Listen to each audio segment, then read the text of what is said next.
Incontro a porte chiuse di Fedriga sul piano oncologico regionale, primo via libera dai primari di ASFO.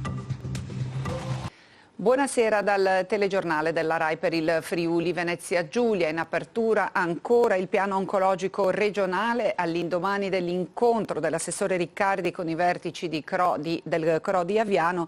37 primari dell'ospedale di Pordenone che nei giorni scorsi in una lettera avevano espresso la loro contrarietà al piano si sono confrontati a Trieste con il presidente Fedriga, presente anche l'assessore Riccardi. Sebastiano Franco.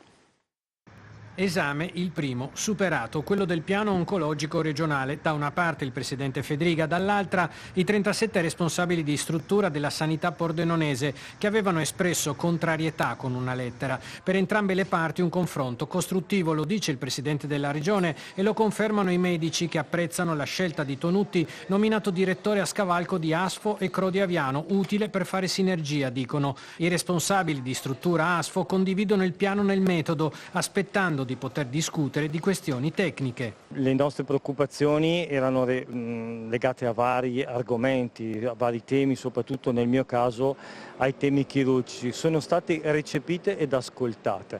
Il risultato penso che lo vedremo nei prossimi mesi con i tavoli tecnici che sono stati promessi. Fedriga in una nota spiega che è stata ribadita la necessità di evitare strumentalizzazioni e di lasciare fuori la politica da scelte che possono essere assunte solo dai professionisti, a garanzia della salute dei cittadini. Tutti gli approfondimenti e le scelte verranno compiuti a seguito dell'approvazione del documento attraverso i tavoli tecnici previsti, nei quali saranno protagonisti i professionisti, ha aggiunto il presidente della regione. Siamo consapevoli, ha affermato Fedriga, che il documento relativo alla rete oncologica sarà adottato nei prossimi anni e i risultati saranno tangibili nella prossima legislatura. Ma la nostra responsabilità è quella di prendere quelle decisioni strategiche che non sono state prese negli ultimi 3 decenni, causando un ritardo del sistema sanitario regionale in questo specifico ambito, ha concluso.